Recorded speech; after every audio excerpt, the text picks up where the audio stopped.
What's not to watch? They're the best at what they do, and I'm the best at what I do, and together it's like, it's on.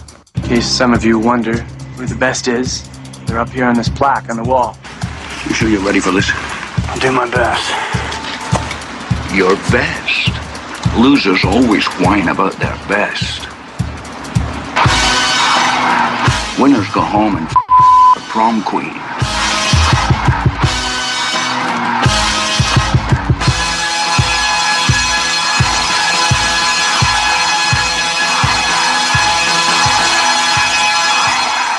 Here we go, boys and girls. We are live. It's the best soccer show, North American Soccer Network, NASN.TV. Jason Davis holding down the fort all by my lonesome on a Wednesday night. Jerry Dubois is on vacation still. Seems like the longest vacation ever. It's been less than a week, but it seems like a long vacation. I am here with our usual Wednesday night show. Our lines are open, 201-430-2378, if you have things you want to talk about, and I'll be posing a question to you very, very shortly. In this show, we're going to have Brian Straus from the Sporting News in the second segment talk about his trip to Cascadia. He went out there for the Portland-Seattle game and saw a bunch of excellent stuff. We'll talk to him about that, the state of MLS, various other topics. We have Brandon Barklage from the New York Red Bulls, scored 2 goals on the weekend to beat DC United. We'll talk to him in the third segment. And like I said, the phone lines are open. So get in, help me out, help a brother out. I'm here by myself holding it down. I need your help. The biggest news, as far as I can tell, in this last week, outside of games, and games are always news. And there we talked. I had Mariti Marungi sitting in on Sunday. We talked about the MLS situation. Gave RSL a lot of love. We'll see how that goes over. Besides the games, the big news in the last couple of days for me is that MLS has found a site for the potential stadium for the second New York franchise, for the New York City franchise that they have been desperately working towards over the past, how long has it been? A year and a half since we started hearing the reports that they have a dedicated staff in MLS headquarters working on this New York project. It's rubbed a lot of people the wrong way. Is it the way that MLS should be going about their expansion? They're putting the cart before the horse, as it were. Let's go out and find a stadium site and make all of these things happen before we have any investment, before we have the money to back up this team. And they're talking about $100 million expansion fee. Who knows if that comes through? But with those reports, it makes it sound like MLS obviously is giving preference to this New York market, this second New York team. And with the struggles of the Red Bulls to fill their house on a regular basis, it's a bit of a weird thing for MLS fans who are not in New York. And I'm not sure that New Yorkers in general are necessarily on board with this. I've seen a lot of the Red Bulls fans who admittedly are Jersey based for the most part, but there's some New Yorkers in that mix as well, not sold on the idea of a second New York franchise. MLS is all in, and they've got a site in Queens, Flushing Meadows, right near Citi Field, the New York Mets Stadium, right near the tennis center, the U.S. Tennis Center, where the U.S. Open happens. This is the site that they have identified. The story came out in the Wall Street Journal, and I saw it. I became aware of it because it was tweeted out by Dan Quartermanch, who is the VP of Communications for MLS. It tells you right there they are not shy about having this story get out. They want people to know that they're doing this. If their big communications VP is tweeting it, it tells you something. So I think this is happening. I really do. I think this is happening. So I want to know from any of our callers tonight, Best Soccer Show, 201-430-2378 or Skype Best Soccer Show. Is this, do you agree with the way MLS is going about this? Do you see this as a positive? The debate's been raging for some time, but now that there's a stadium site identified, now that we know MLS is going to try to move forward, there's a lot of red tape to jump through, to break through and that kind of thing. But now that we know MLS has a site identified, are you comfortable with a second New York franchise? Is it going to add something to this league? Is it going to help the Red Bulls in the long run? Because they continue to say the right things in Jersey, that they would welcome a local rival, that a derby situation would be good for them. I'm kind of in that camp, and I'll admit to you that the idea of a second New York team intrigues me a lot, especially if it's in the city. Now, I know Queens and Flushing Meadows. That's not Manhattan. It's a different kind of thing, but it's still on the other side of that New York market. Makes it a lot more accessible for people who don't want to make the trek out to Red Bull Arena. The public transportation situation going out to Harrison is not that great from what I hear, and that makes it difficult for the fans to get out to Red Bull Arena and fill that place up. And we continue to have these debates. We continue to have the criticism fly. Every time the Red Bulls play, except for this last weekend, and even then, a sellout doesn't necessarily mean a full house completely. You have some no-shows. You have tickets sold that don't go used. But we have people who continue to criticize the Red Bulls for their lack of attendance success, and it doesn't make logical sense to say, let's split that market. How is that going to help the Red Bulls? Area code 706, who's this? This is Pedro. Hey, Pedro. I know you're a New York guy, so fill me in here. What's going on? What are your opinions on this news? I think it's kind of I just don't think it's the right time. Okay. I think it's a good idea. I think we need to establish the market and the sport more in the city. I don't think it's going to do anything like you said, but just cannibalize an already kind of. Okay, look, you are more in the know than I am being there, but I've got to ask you, from my sense, and I've done some research, and I wrote a big piece about the Cosmos when it looked like they were trying to make a push to get into MLS, and I talked to Red Bulls fans, and I talked to some people. It seems to me that it's going to be very difficult for a team in Jersey, for the Red Bulls, to ever completely capture that market. And so on one hand, like you said, it can be cannibalizing the Red Bulls fan base. But at the same time, if they're never going to get those people anyway, why not put that team? The city's certainly large enough to support two teams, Pedro. Oh, it is. It is. But here's why I'm against it, because I'm a Red Bull fan. And I think what's going to end up happening is what's happening in L.A., where you have 13,000 fan base show up for Chivas, and a 20-something thousand show, for the Galaxy. Okay. But it'll be flipped. Okay. But the problem with that that comparison is that Chivas did everything wrong. Everything wrong. They tried to go with, okay, we're going to be the Chivas affiliate, and we'll go with only SoCal guys. Well, that didn't work out too well. Okay, well, now we can't do that, and we're not going to be able to compete. So now let's go this direction. Their marketing has never been good. The fact that they are Chivas USA is actually hamstringing that club in a lot of ways. They can't tap. Well, what will make you say that the Cosmos will handle anything? I'm not saying they are an absolute disaster at this point. Whatever is left. Pedro, I'm not saying it has to be the Cosmos. In fact, at this point, considering the way that whole situation played out, MLS is probably better, or whoever buys that franchise when that stadium gets settled, and it looks like they're going to be moving in. I think it behooves MLS not to put the Cosmos name on that franchise. I think it's a good idea to start fresh. I think the Cosmos have a big pull even 30 years later, but I don't think that's a good idea. So I don't think that's a valid reason to say that this won't work. Is that because the Cosmos, because it might not be on there. The name might not be on there, Pedro. It'll be location. Location is key. Where do they choose to put this new stadium? I mean, that I think when that starts to kind of get clearer, and people start to see where exactly they're thinking of legitimately putting it, then we can have serious discussions. So you're not buying this Flushing Meadow. I mean, because the Wall Street Journal story has a map. It's got a site picked out. There's an abandoned pool there. It's like I said, yeah. Didn't you know that DC United was going to build a stadium in Poplar Point? No, well, that never got very. Okay, you're right. This situation is comparable to Poplar Point in the fact that it's just a planning thing, and we've got a site identified. DC United actually got much farther with PG County, and then that fell apart. So no, you've got a good point that this is way early to talk about it like it's a done deal. But I'm just saying, for speculation's sake, if that stadium was there, if it was in that location, which is World's Fair and Citi Field and the U.S. Tennis Center, if it was there, would that location help it not only be that team be successful from drawing fans, but would it actually help the Red Bulls by being far enough away that they're not going to cannibalize each other? It could. They would definitely draw the Queens, the Brooklyn, the Long Island crowd. Right. But it's not exactly your downtown kind of Portland, Seattle feel to it. If you drive down that area, it's okay. It's a destination. It's an attraction destination. But you're not going to get, I think, what MLS is trying to get in that downtown kind of Pacific Northwest and feel, that's you know? and maybe that's one of the major arguments against this.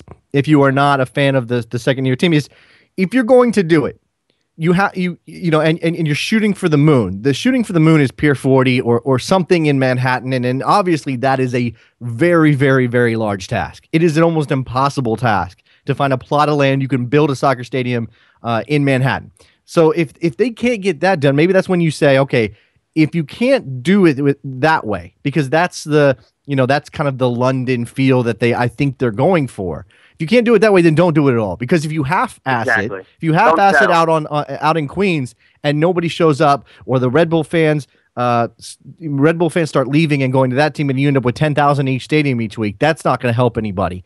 Exactly. But TV is obviously a big concern with MLS, and I think that this is down to TV. They either need to go big or go home.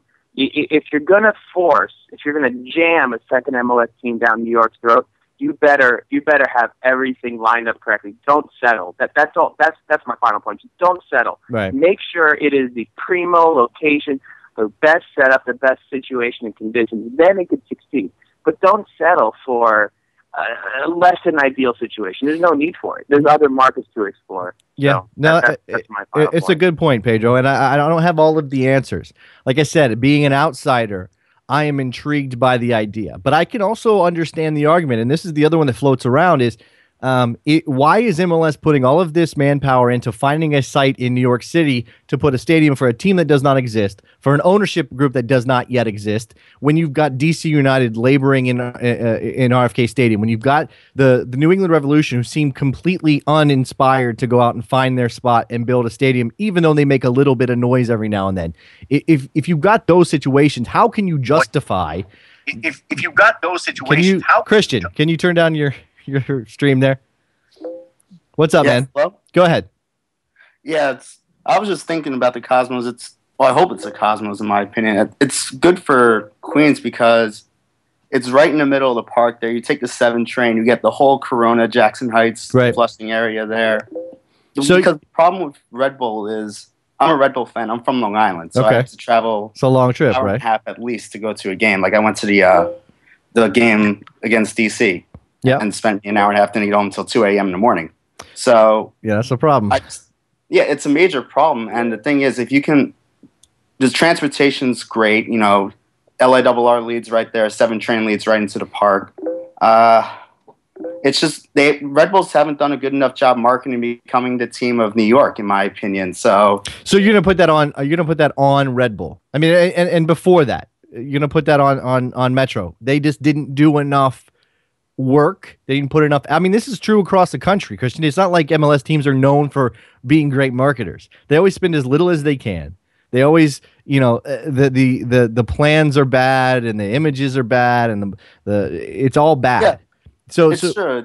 It's just obviously in New York, it's such a diverse market that you can it's just much more of a failure. And the fact is, since MLS wants NYC2 now, putting it right in the heart of that Latin American community there, that they're all soccer mad. They're like, everyone knows that. Those Corona, Jackson Heights guys take the 7 train, they'll be there. So if you just do a decent enough job, they'll come. So this makes sense just from a business perspective, in a soccer market's perspective. You think that if MLS did this, it would ultimately be a success, at least for the team there in Queens.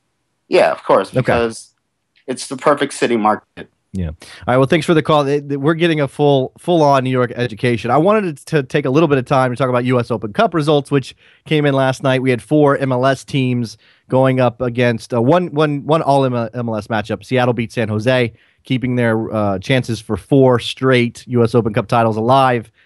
And then there's 3 MLS teams taking on third division USL Pro teams. No upsets. All the MLS teams advance. I got to look at the bracket to see what the semi matchups are. I think it's Philadelphia Sporting Kansas City and Seattle and Chivas USA. I think that's what it is. But we're going to take a break. When we come back, we'll get Brian Straus on the line, have a little chat with him about Cascadia, a couple other topics. It's the best soccer show, North American Soccer Network, NASN.TV. Don't go anywhere.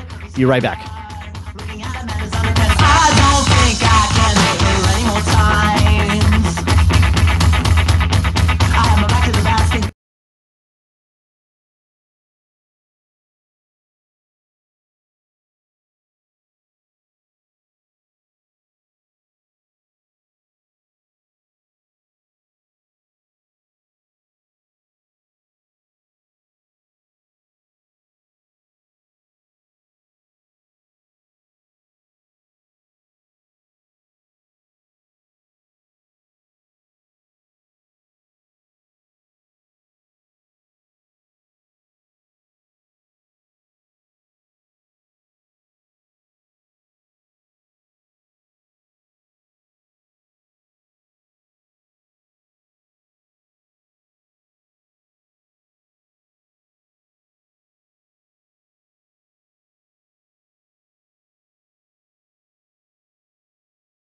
Jason Davis live on the Best Soccer Show, North American Soccer Network, NASN.TV, Wednesday night. And we're happy to have a live guest. Brian Straus of the Sporting News is on the line. The man just got back from the Pacific Northwest. How are you, Brian? I'm good. Tiny bit jet lagged, but otherwise happy. Yeah. So how was your trip? Give me the highlights. Impossible to sum up. It's a gorgeous region of the, I guess, continent, I should say, for our two Canadian listeners. Right. And the way the natural setting and just the beauty of the surroundings blend in with the cities, each sort of have their own character and relationship with the area. I mean, it's I know that sounded kind of corny, but when you're standing on False Creek looking at the silver green buildings of Vancouver and the mountains, I mean, it takes your breath away. Are you moving? Are you moving soon? You sound like you're moving soon.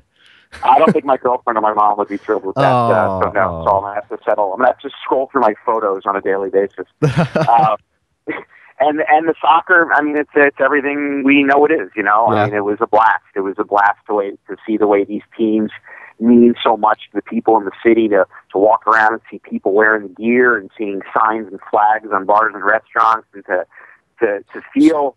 I mean, I've been to games in a lot of places around the world, and to be in Portland on Sunday for that game, I felt the same buzz that you feel in Argentina or Spain or at the World Cup. I mean, it was just awesome. So can't say enough about it. We just got done talking in the last segment. About the possibility of a second New York team and them identifying a location in Queens for a stadium and all of this stuff. Is that Portland vibe that you talked about? You know, being like anything you would see in Argentina. Is that almost entirely down to where that building is? If it's not there, you're not getting that. That's a huge, huge part of it. I think the other part is the history, and the other part is that these people really do see this as a continuation of a franchise and a rivalry that have existed for 35 years. And so that's a big part of it. But yeah, I mean, the fact that you walk across the street from Geldwen and there are bars and restaurants and places to be, and the fact that you can take the tram there. Obviously, Seattle is right next to Pioneer Square. There's a ton of places to go out. Yeah, that plays a huge role. I mean, I've said for years, I mean, MLS is better off building a stadium out of Legos on expensive downtown land than they are building a palace in the suburbs. It's just not the same. And yeah, when I read the stuff about Queens, you know, maybe people will go, but it's not going to be the same as if they could put it somewhere that isn't above. I believe the Wall Street Journal described it as a turgid pond or something. I don't know if that's going to bring people out. An abandoned pool, I think, is where this actual site is. I'm sure that's where Men in Black the thing, right? That's all I know about that area. That's kind of what I was thinking the whole entire time I'm talking about it. The World's Fair and Citi Field and the tennis center and everything else. Back to your trip. I mean, the Seattle, Vancouver, Portland dynamic, this hotbed, this explosion of soccer, I don't know what you want to call it, enthusiasm in that part of the country. Seattle with the gigantic attendances, Portland with that, like you said, that kind of history vibe and just all of that stuff tying in, and then Vancouver, which has a history. I don't know if Vancouver is on the same level. Maybe you can fill me in there. It seems like Portland and Seattle are ahead of Vancouver in that. Is there the same kind of enthusiasm about the Vancouver Whitecaps as there is about the Timbers or the Sounders? I think the hardcore supporter element in Vancouver, and again, I was there for one game, right. Yeah, everything with a caveat. Yes. Go ahead. It seemed a little smaller, just in terms of the hardcore supporters group. A little more laid back, kind of there for the fun of it. I think that they recognize, and there's no shame in this, but I think they recognize that there's a third wheel in the Cascadia rivalry, and that there's a third wheel in the Canada rivalry. Obviously, Toronto, Montreal, sort of being the axis there. Right. I think they're cool with that. I think they're quite pleased with the team that they actually have on the field. That's a pretty good side, and I got the chance to meet Martin Rennie after the game, and hope to be writing something significant on him in the not too distant future. He's a great story, having come up through sort of the minor league system to become an MLS coach. He's really the only one who's done that. They've got some good players, so I think Vancouver is a laid-back city. It's a lot of Asian influence. Sushi restaurants everywhere, and my girlfriend and I actually went to these dragon boat races the day after the game, like right along False Creek. It was very cool. It's a different kind of vibe there. So they love the sport. They enjoy going to the games, but yeah, it doesn't have the same intensity as Portland and Seattle. As for the actual soccer, I mean, you went there and you saw games, and you say Vancouver has a good team. I think we're all fairly aware of, especially their attacking talent, and they've got some nice pieces there. Seattle went through a swoon, but we know how good they can be. Portland gets that win, and they were swooning as well in the derby game, whatever you call it, rivalry game on Sunday. How big of a win was that for Portland? And in your opinion, because I don't know if this is a story anywhere else except my head, but in your opinion, did that help? Why am I blanking on Portland's head coach right now in this very moment? John Spencer. Was he in any trouble whatsoever, in your opinion? When I got there, I was shocked to find out that people thought he was. I didn't think he was. I mean, I think that team is clearly sort of still being developed. And they've had some injuries. They've been trying to find the right places for certain players. And I was surprised when I got there to hear that there were people that were thinking that if he didn't get a result on Sunday, he was out of a job. I will tell you this. I mean, there were two things that sort of struck me. After the game, he said something to the effect of, they say the players aren't playing for me, but I didn't see anyone out there today who wasn't playing for me. I didn't see anyone out there who was giving less than 100%.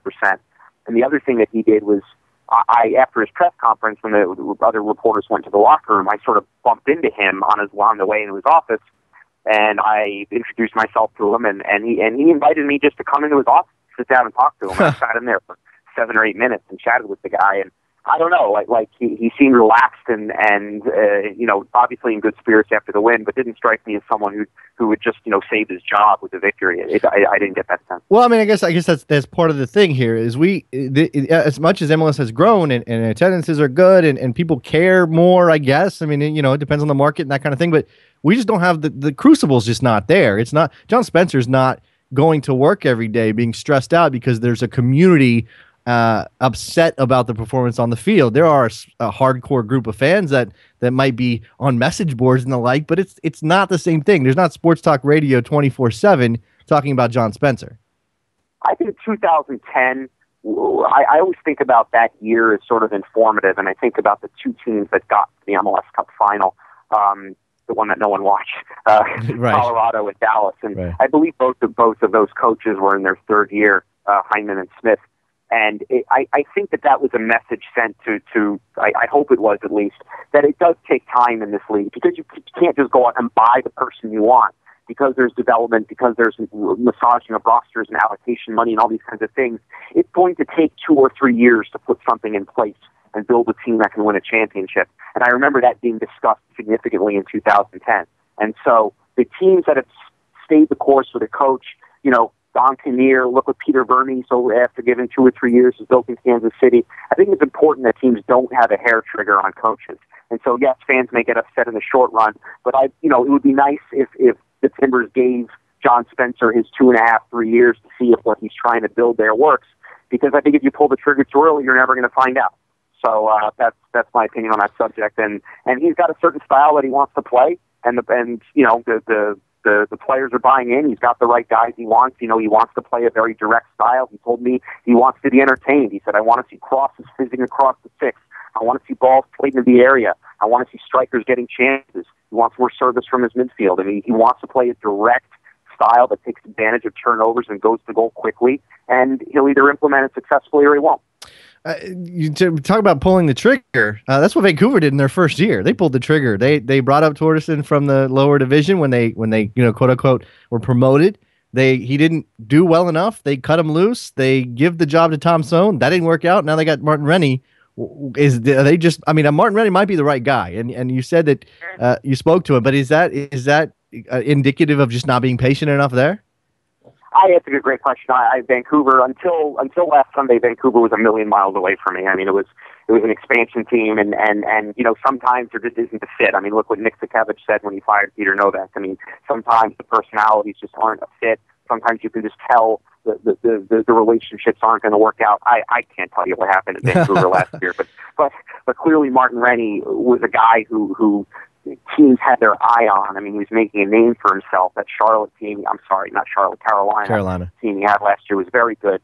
And so maybe it was the sort of thing where Stone and the Whitecaps were like, oh, we don't get this guy, someone else is going to. I mean, they hired him well before they hired him during the NASL season last year, if I recall. So that I don't have much insight on that front, but like I said, I think teams are better off. You know, DC United did the same thing with Kurt Analfo. I mean, he was the coach for what, 4 or 5 months before they fired him. So, you know, there's no common way of doing it. Well, okay.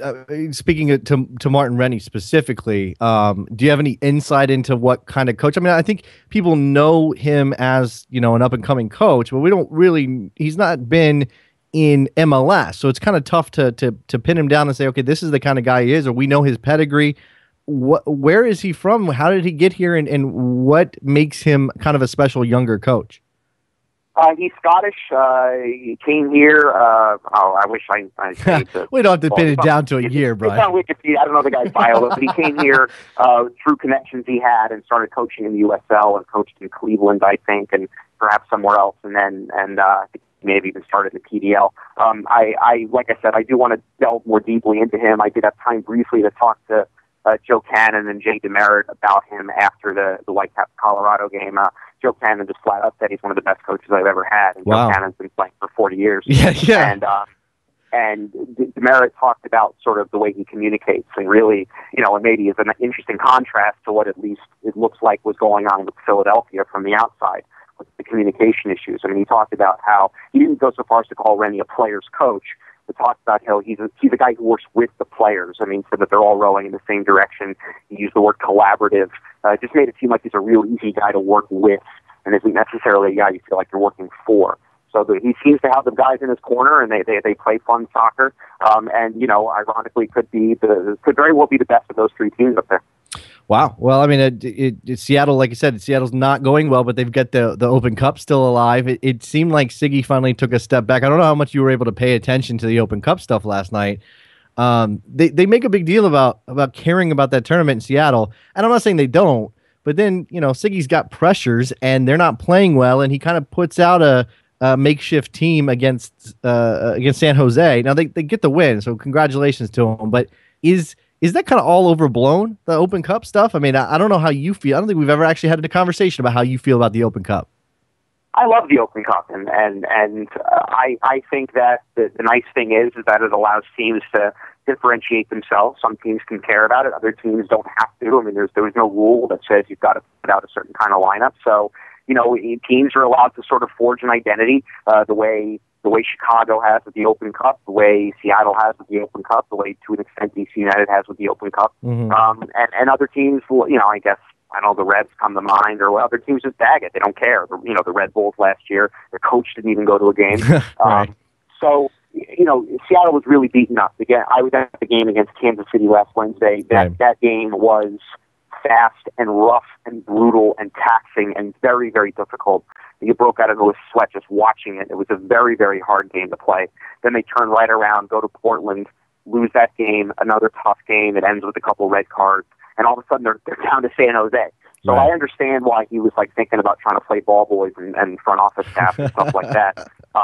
You know, he's got a team to turn around, and he's got an MLS playoff series to win. That's really right. A fourth Open Cup is not going to do nearly as much for the Sounders as actually advancing in the playoffs. So I understand why he did it. I don't think it says anything about the Sounders' overall view of the Open Cup. And yeah, like you said, he put the right 11 on the field to win the game. All right, Brian. Well, we appreciate the time. I thank you for taking a couple of minutes and talking to us after you got back. I know it's been a hectic couple of days for you. Well, I'm not gonna complain. I'm doing my big wrap up on the Portland Seattle experience tonight. Hope to have that posted on sportingnews.com later tomorrow. All right. You know, I could write a book on it, but I'm holding it for about 1,500 words, so we'll see what happens. All right, everybody look for that. The sportingnews.com, Brian Straus, soccer writer over there. Thanks again, Brian. Appreciate it. Thanks, man. Yeah, it was fun. See you. All right, bye. All right, everybody. When we come back, we'll have the Brandon Barklage of the New York Red Bulls scored 2 goals against DC United on the weekend, get that big rivalry win. So don't go anywhere. And then after Brandon Barklage, we'll open the phone lines, talk about whatever you want. Maybe we'll talk about this U.S. Open Cup if anybody cares anymore. Best Soccer Show, North American Soccer Network, NASN.TV.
Jason Davis on the Best Soccer Show, North American Soccer Network, NASN.TV. I'm joined on the line now by brace scorer, New York Red Bulls right back, Brandon Barklage. How are you, Brandon?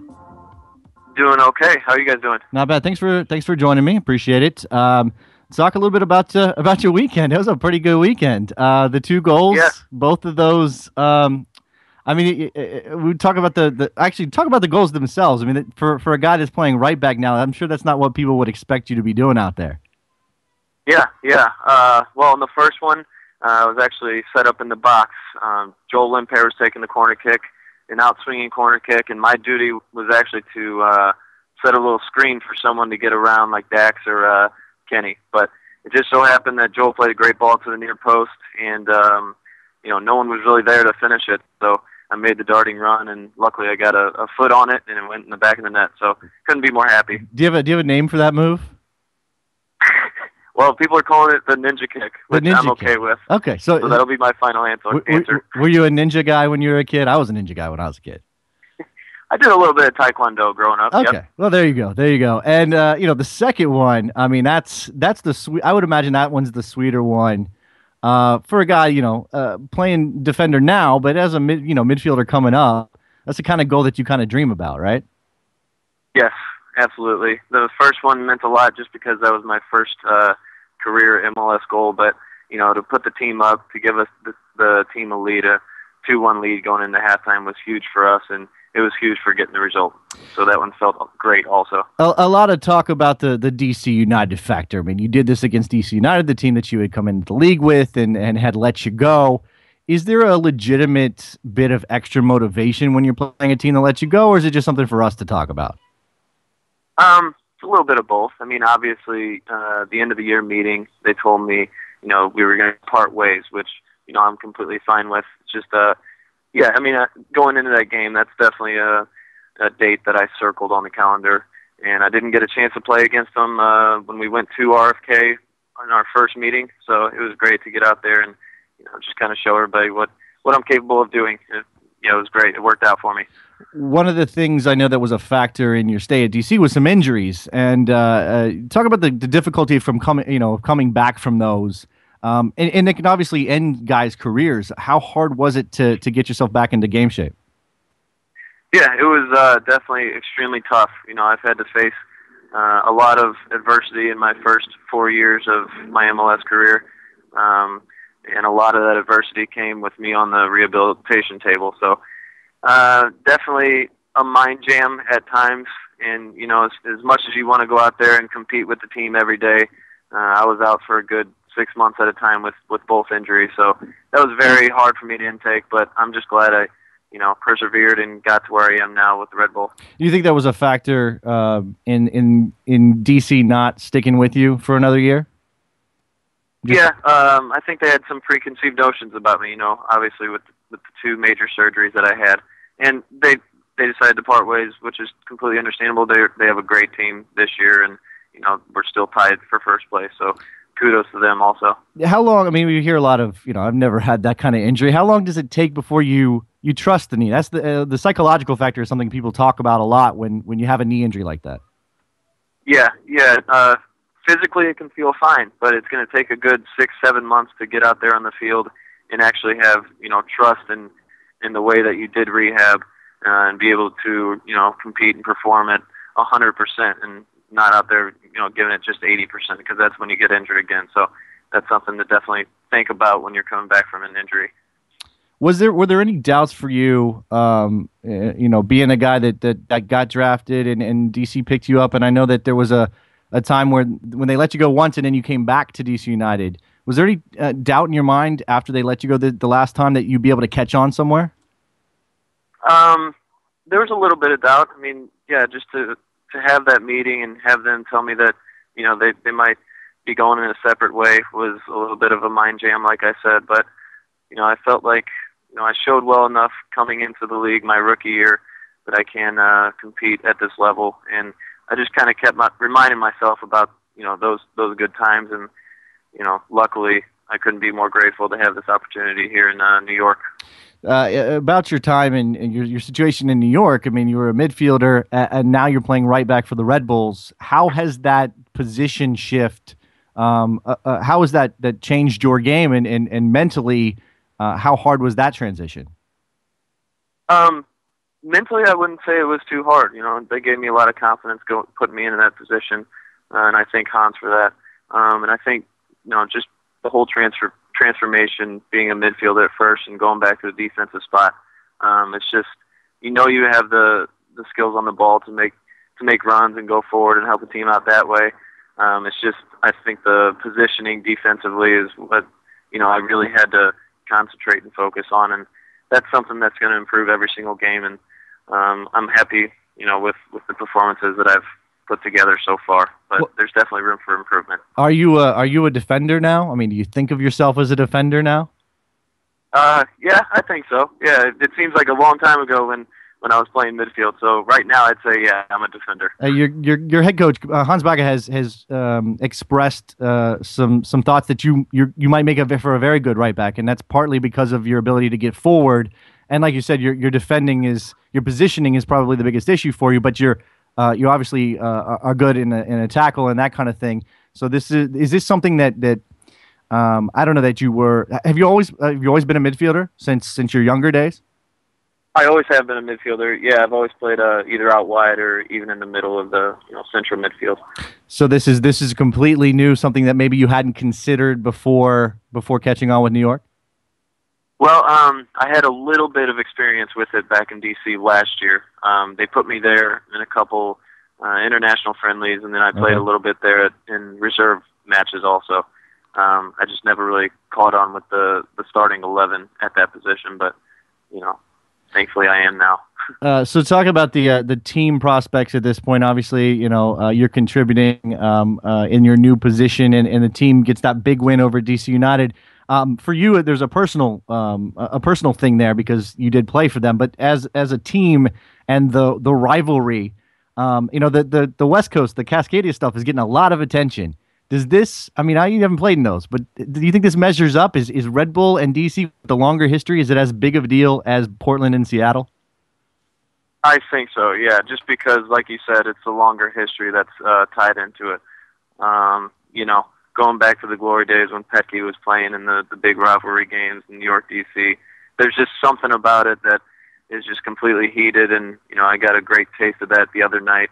and now I'm just fiending for more. Really, it was just an awesome experience. Is that something that they indoctrinate you into? I mean, I know not a lot of guys that have gone through a long history with the rivalry, but I would imagine when you move from DC United to New York, they talk about, oh, you were the enemy before, and now you're with us, and you gotta understand how this works.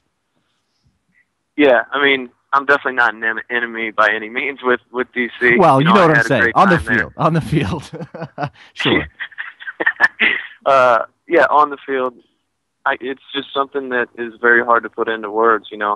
Right before the starting whistle, not just me, but I'm sure everybody that was out there ready to play was just, we all had the jitters, and it shows with the numbers that come out at Red Bull Arena when we play against DC. We're sold out, and I think they actually oversold the tickets. So it says a lot about the rivalry, and I'm just looking for more in the future.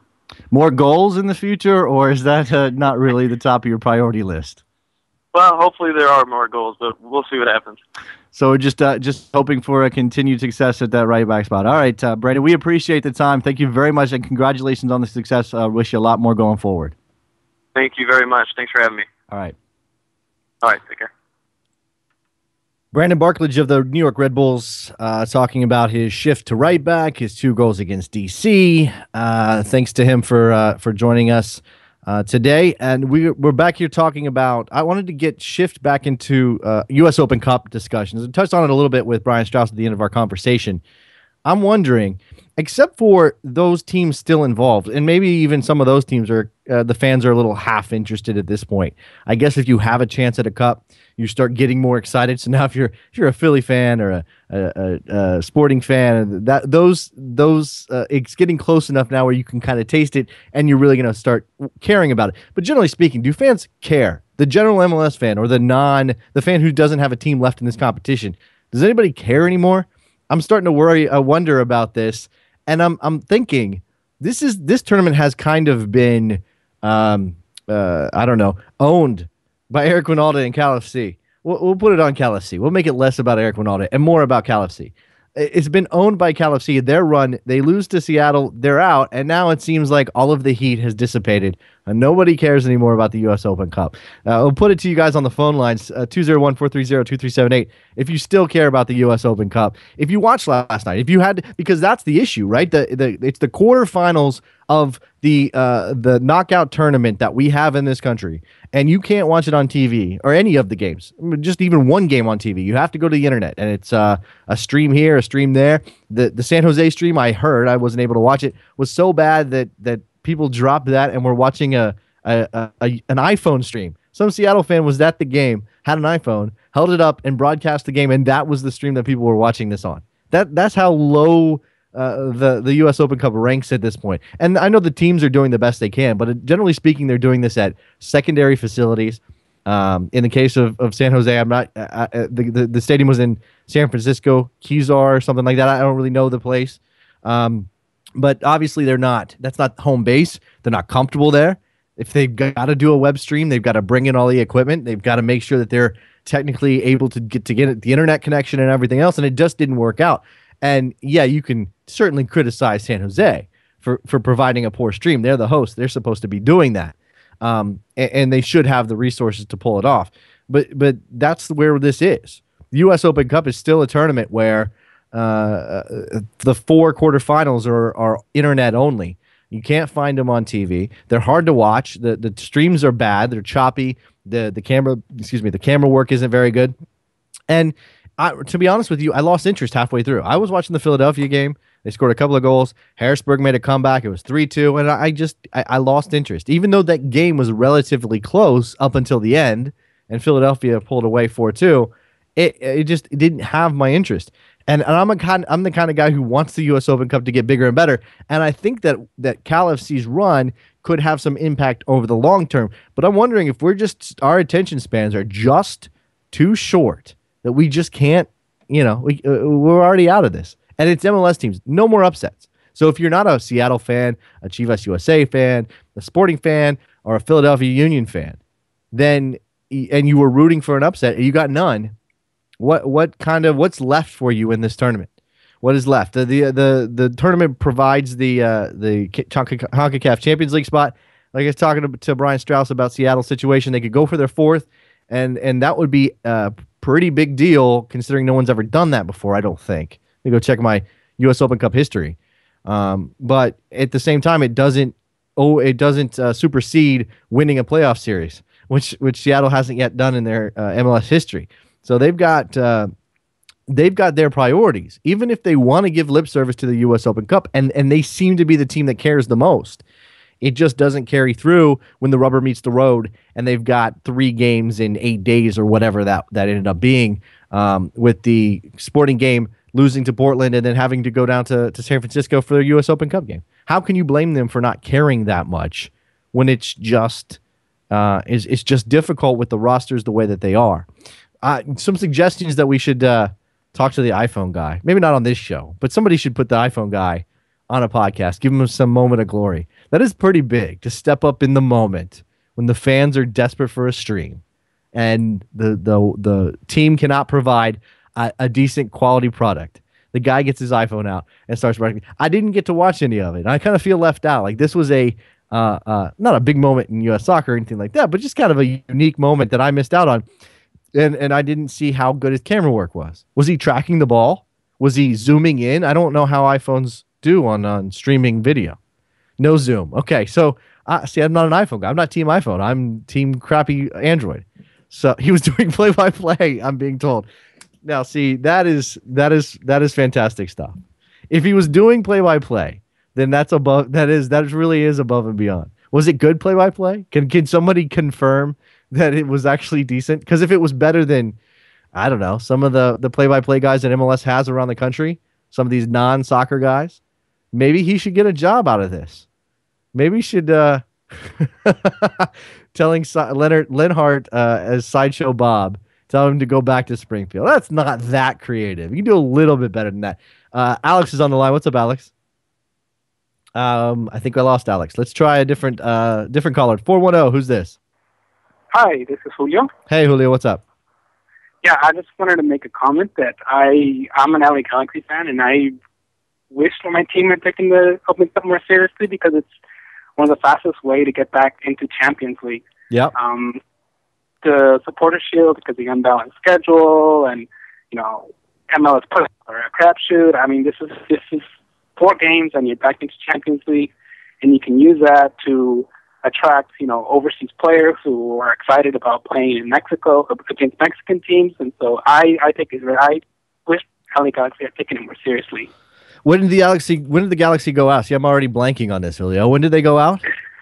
They went out in their first game. I think it's the 3rd round. Was it Carolina? Was it a game on the East Coast? It was, right? Yeah, Carolina Railhawks. That's right. They filled up the stadium and beat LA in Carolina. Yeah. Look, you've got a point about the direct path, and it just doesn't seem. I mean, Seattle's gotten into the CONCACAF Champions League through this means a couple of times, right? Or at least once that I can remember. It doesn't seem that the teams take that part that seriously. And Julio, that actually speaks to the fact that MLS teams don't value the Champions League that much. They're still coming around to the idea that they actually should win the Continental Tournament. MLS headquarters might say, hey, we want this. We want to go to the Club World Cup. But the teams themselves are going, well, our jobs are based on playoff success. Our ownerships want MLS Cups. We want to fill up stadiums for playoff games. We're not interested in going down to Mexico and getting drubbed by Mexican teams, which always seems to happen. Yeah, well, I think it varies on the team because I remember,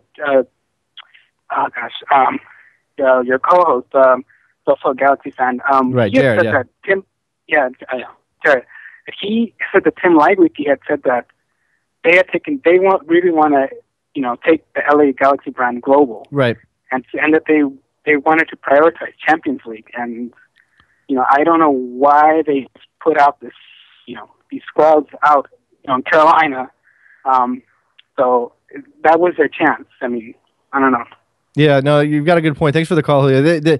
If you're going to say we want to value the Champions League and we want to go win that and we want to go to Japan or Dubai or wherever that tournament's happening, the Club World Cup, and then you take the tournament that is probably the easiest route because there is less there were less variables involved. I mean, it's difficult to go on the road and beat anybody in the middle of the week. I mean, that's just a fact of life. But if you're the LA Galaxy, you really shouldn't have trouble going to Carolina and winning that game. It may, I don't have that lineup in front of me. I know they didn't play a full strength lineup. I'm pretty sure David Beckham didn't play in that Carolina game. So, again, this is an issue, and it's not like, I mean, if we want to do the comparison thing, and I'm not saying this is an excuse for MLS teams, but it's not like in the FA Cup, the biggest English teams, the top tier Premier League teams are putting out full strength lineups when they're 4 rounds from the end, when they're 3 rounds from the final. They're not putting out their top guys. They're resting and rotating. And now, look, they have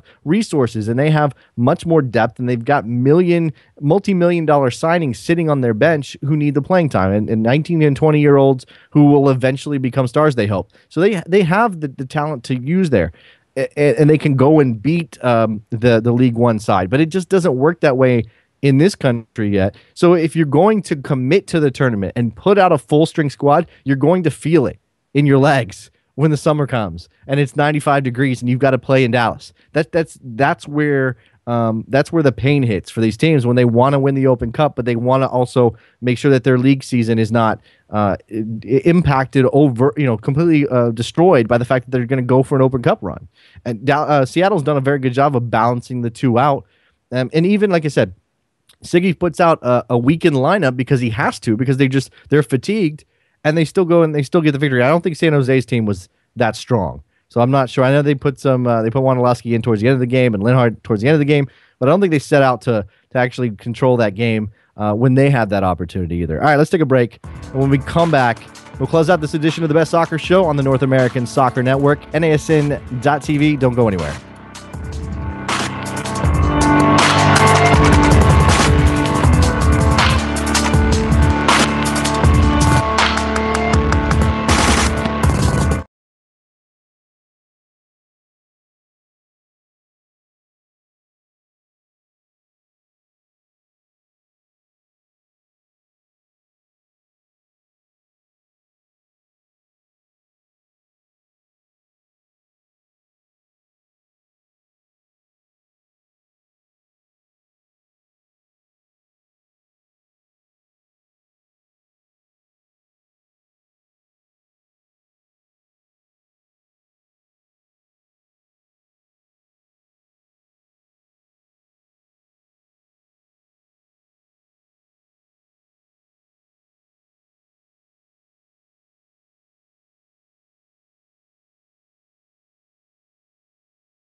Jason Davis back to close out the Best Soccer Show, live Wednesday night edition. Thanks to everybody that called, Julio, and I'm missing names and blanking Pedro.